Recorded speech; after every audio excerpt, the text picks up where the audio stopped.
எல்லோருக்கும் வணக்கம். ஒரு கட்சி தொடங்கி 15 நாள் தான் ஆகுது.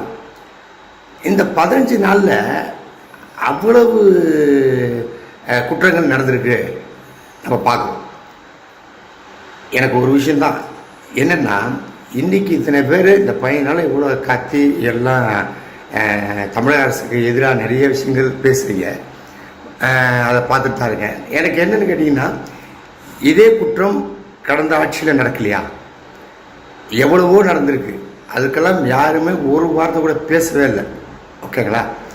பொதுவாக எந்த கட்சி வந்தாலும் சரி, இந்த கட்சி அந்த கட்சி எந்த கட்சி வந்தாலும் குற்றங்கள் நடக்க தான் செய்யும். அதை கட்டுப்படுத்துறதுக்கு, அதை ஒரு கண்ட்ரோல் கொண்டு வர்றதுக்கு கவர்மெண்ட்டுக்கு நாம்பளும், அதாவது ஓட்டு போட்டு ரெஸ்பான்சிபிளாக இந்த ஆட்சி வேணும்னு சொன்ன நாம்பளும் ஒரு ரெஸ்பான்சிபிலிட்டியாக இருக்கணும். நான் சொல்கிறது தனி மனித ஒழுக்கத்தை பற்றி சொல்கிறேன், இருக்கணும்.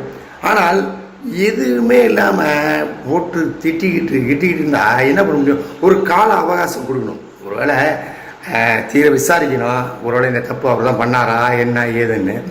ஆனால் விசாரிக்காமல் டக்குன்னு முடிவு எடுக்கவே முடியாது. எந்த கவர்மெண்ட்டாலையும் முடிவு எடுக்க முடியாது. காரணம், ஒருவேளை அவர் குற்றமே செய்யலைன்னு வச்சுங்க, அதுக்கு தண்டனை வந்துருச்சுன்னு வச்சுங்க, அதுக்கும் நம்ம பேசுவோம்.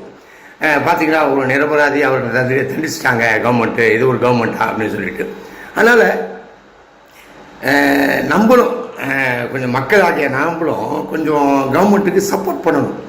சில குற்றங்கள்லாம் நடக்காமல் இருக்கிறதுக்கு என்ன பண்ணலாம், எப்படி இருந்தால் நல்லாயிருக்கும் அப்படின்னு சொல்லிட்டு நம்மளும் நிறைய விஷயங்களை வந்துட்டு கடைப்பிடிக்கணும். அதுதான் என்னுடைய சின்ன வேண்டுகோள். ஒரு மக்களாக இருந்து நான் ஒரு வேண்டுகோள் மக்களுக்கு வைக்கிறேன். இந்த கவர்மெண்ட்டு நல்லபடியாக நடக்கும். இன்னும் நிறைய விஷயங்களை தமிழக முதலமைச்சர் அவர்கள் எடுத்து வருவாங்க.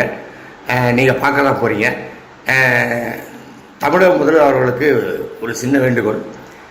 எவ்வளவோ ப்ரெஷர் டென்ஷன் இருக்கும். நான் ஆரம்பத்துலேருந்து சொல்கிறது தான், நீங்கள் கட்சி ஆரம்பித்ததுலேருந்து நான் சொல்கிறது தான், நிறைய ப்ரெஷர் இருக்கும்.